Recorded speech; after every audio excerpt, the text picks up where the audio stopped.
ก็กินโลดสบายดีจ้ะพี่น้องเอาตะวันมาพี่ป้าน้องไห้ไว้ทาแป้งซะก่อนตอนนี้เจ้าพี่อยู่เฮือนแม่แก้วจ้ะพี่น้อง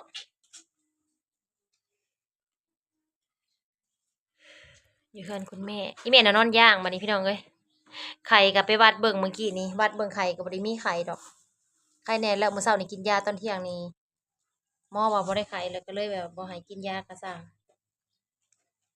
มีแต่แมลงเฮาจังกินไว้นั่งลงซะก่อนนุ่งเสื้อให้หลานซะก่อนนั่งลงอีพ่อกินข้าวมึงพ่อใหญ่กินข้าวอ่ะคุณพ่อกินข้าวพี่น้องเอ้ยมาแต่หน้านั่งลงบัดอันอาบน้ำให้หลานแต่พอพาเขากล้องแก้เปื่อยอยู่อันน่ะบัดอันใหญ่มาบัดอ้วนผัดหนาบ่คือพ่อดำแท้บาดนี่ฮะมื้อนี้น่ะคือพ่อดำเลยพ่อบางเอ้ยกินข้าวเด้อลุงดูลูกลุงบางกินข้าวน้ำพ่อใหญ่ไว้อิ่มบ่ละบ่น้องเทพไทยก็อิ่มแล้วกินก่อนแล้วคุณแม่ก็กินแล้วไปเฮ็ดลาบซีนพี่น้องเอ้ยซีนเต้มือไปอัน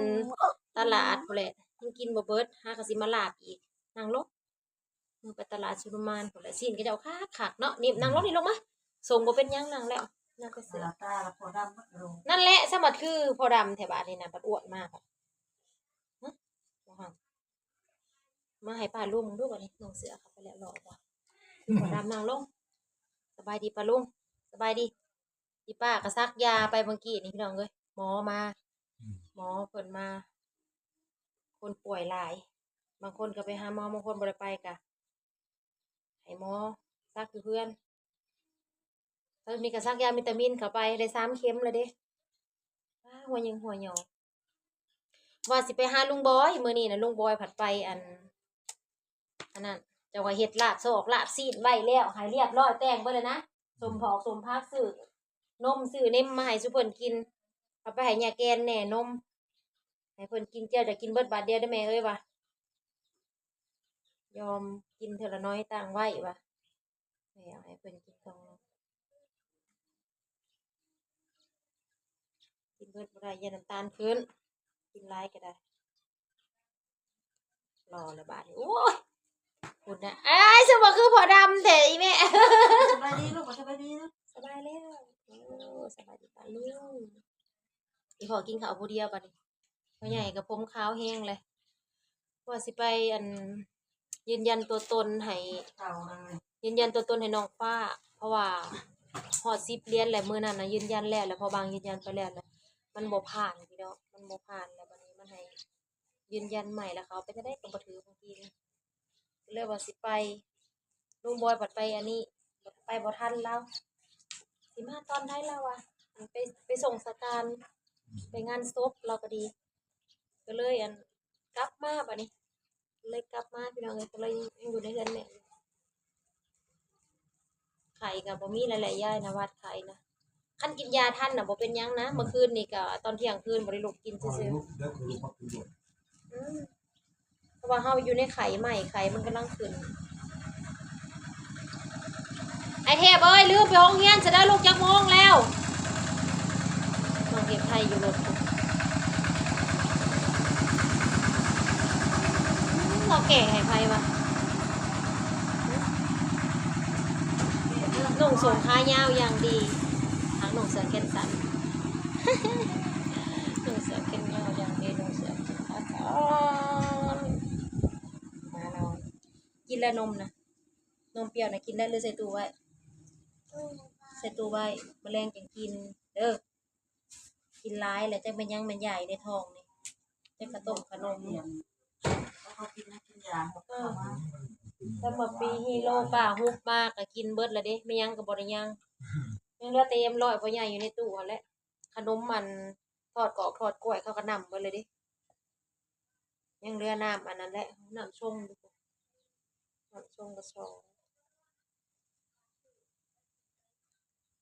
เขาก็พัดในยาเขาก็ดีสาวหลาซุปเปอร์นี่ขันสุภกลุ่มพี่น้องเอ้ยแบกมาให้พ่อใหญ่ซีมเราว่าแซ่บเราเคยขันจักเถื่อ การมันจะกินได้เซยนะเพราะมันนั่นแหละเป็นข้างเนาะถ้ามันเป็นข้างในบ่นี่ดอกเฮามันเขียวงามซื่อๆแม่มันมีสีเขียวอ่อนงามกับสีม่วง2 สี ผมว่าหนึ่งบุรี พอดีมันนั่นแหละเป็น5กับคันในมือหนึ่งเนี่ยค่ะเป็นใบเสยตอนน่ะสมบักเสียนน่ะซื้อเอาสมบักเสียนน่ะซื้อตอนแรกก็มื้อนั้นถึงจังหันได้นี่นะฮ้อนบ่แม่คันฮ้อนก็พริกออกเด้อแม่ใหญ่นั่นได้ย้อนนอนย่างเอ้าขายยามใดนะคันสั่นเราก็เป็นแบบทรงลอยๆนะพี่น้องเอ้ยคันขายยามใดอยากออกลอยๆเพราะว่ามันเป็นปวดเป็นมึนเป็นห วัด ยัง ต้อง มา เป็น นี่ ร้อยแล้ว บ่เฮาคือบ่อัดรถนี่ลูกกินแล้วมาสบายดีปะลุงก่อนเร็วแล้วไปโรงเรียนพี่ปะลุงอยู่กล่อง ตัดมาให้แม่นะ พี่นะแม่ นั่งจะเซ็นลูกก็ตัดมาขึ้นหน่อยแถวนี้ บ่อีออก 5% ไปเบิ่งดูลูกไปเอาโทรศัพท์จะมาดูไปไหม เอาให้แม่เบิ่ง เอาโทรศัพท์ให้แม่ใหญ่เด้อไปโอ้พี่ในข้างกระเป๋าป้านะสบายดีปะลุงไปโรงเรียนเร็วๆเอาไว้สบายดีปะลุงน้องเทพไทย เอาให้ป้ามันจะจักเซ็น บ่น้ำบ่น้ำแม่อาบน้ำให้น้องแล้วเดี๋ยวได้ เซ็น ข้างกระสอดคือแม่ยัง40ไปเอาไปลินได้ ให้แม่เบิ่งเลย แม่ใหญ่เราเคิกเราอยากลินยุ่งกินแต่ผักแม่ แม่เบิ่งก่อน แม่ไปส่งอีกเลยไปส่งน้องเด็กตายไปโรงเรียนกันเดี๋ยว ได้ส่งข้าวย่าง มันปิดการสร้างรายได้และซ่องน้องฟ้านะพี่น้องเอ้ยมัน2 มื้อ3 มื้อแล้วเฮากรอกอันยืนยันตัวตนมันฮอด10เหรียญแล้วก็ยืนยันตัวตนบัดนี้ยืนยันตัวตนไปแล้วมันก็บ่ผ่านมันยากพี่สังของมันแต่ละเครื่องแต่ละช่องนะโอ้ยมีปัญหาทุกช่องเฮาลดหน้าตัวใดสิราบรื่นแน่ก็บ่ราบรื่นจักช่องอันเดียวกันแล้วก็ของนางกิ้วนางดาวกันแนวนี้แหละเป็นปิดสร้างรายได้ของน้องดาวก็คือกัน แล้วก็มาก็สิไปให้ลุงบอยเฮ็ดให้ใหม่อีกทางเบิ่งแล้วหลักคันเรามาค่ำมาแลงก็บ่ได้ไปมื้ออื่นจังสิไปพ่อเพิ่นเฮ็ดเองแบบนี้มันก็บ่ผ่านมันสิเป็นนำหยังผิดพลาดมาแต่ใดแหละมันบ่ผ่านมันบ่เขียวหายแล้วเงินมันก็ยังหายไปอีกได้พี่น้องเงินน่ะมันสิบ่ฮอด10เหรียญมันสิอยู่ใน9เหรียญแต่มันก็ปิดสร้างรายได้เรียบร้อย พี่สั่งได้แล้วเขาสิเอาเงินได้ใส่มาให้มันต่อมันทอด10เสร็จนะบัดนี้ปัญหาของมันบัดเงินปันปิดหมู่แล้วหมู่ก็ได้สิเฮ็ดได้คันว่ามันบ่ปิดการสั่งแล้วได้ยังว่าเฮาก็ลงคลิปไปเรื่อยๆแล้วเงินมันก็ขึ้นเองเส้นของมันน่ะมันหายไปมันเหลือ9เหรียญปลายเงินมันก็ดิ่งลงมาอยู่0บัดนี้ มั มัน น จะ ก็ หักเป็นหักไป ยากคือแท้ยังว่าเฮ็ดหยังก็ได้เพื่อสิเฮ็ดถือเฮ็ดได้บ่แม่นของง่ายพี่น้องเอ้ยเรื่องเฮ็ด YouTube ก็ได้ มันขึ้นเทื่อละ1เซน2เซน1เงินนะบ่แม่นสิขึ้นมื้อละเหรียญ2เหรียญได้ขึ้นมื้อละเซน2เซนตอนทำอิฐน่ะ20เซน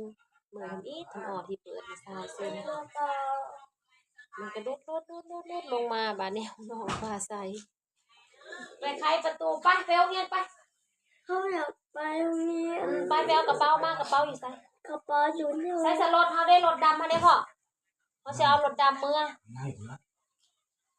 หาคนดอกคนดินคือเก่าเฮาสิเฮ็ดอันนั้นยาแนวห้องน้ำให้มันแล้วก่อน อยู่ใส่แม่อยู่ข้างปากหอย ให้แม่ใหญ่นอนย่างอยู่นี่แหละ เข้าไปน้ แม่ใหญ่ออกหน้าเลี้ยงงัว ำเข้าไปน้ แบ่งเวียกกัน ำเข้าไปน้ ไปซ้ายเจ้าไปโรงเรียนเรียกเจ้านะลูก ำ เรี โบ ยนหนังสือ ปัดมือนะ มื้อแรกแม่ก็กลับมาเอาแม่แล่นเมื่อเขาเดียวลำแรกแม่ก็มาหาพระเจ้าก่อน มา ก็แรกจังจ้ามหัวใจกินพอเอ้ยจ้ามหัวใจหมูเด้มื้อนี้เฮาหั่นเป็นชิ้นแล้วเฮาก็เดือดคือกันกับจ้ามเอ็นน่ะจ้าม หักออกมากิน นุ่มหลายๆพอกิน อายุบอกเยอะ กินเนี่ยมันแซ่บๆพ่อใหญ่ซีแล้วพ่อใหญ่ซีแล้วก็กินแซ่บกินนัวอยู่ได้พอเอ้ย พอใหญ่ กินกับลาบซุกพี่น้องเฮ็ดลาบซุกให้กินบ่ได้เฮ็ดลาบดิบดอกลาบซุกสีขมๆใส่เครื่องในนำแล้วก็สมผักอาหารก็ได้แม่เราก็นอนย่างไป มแรงจังจัดยาให้กินอีก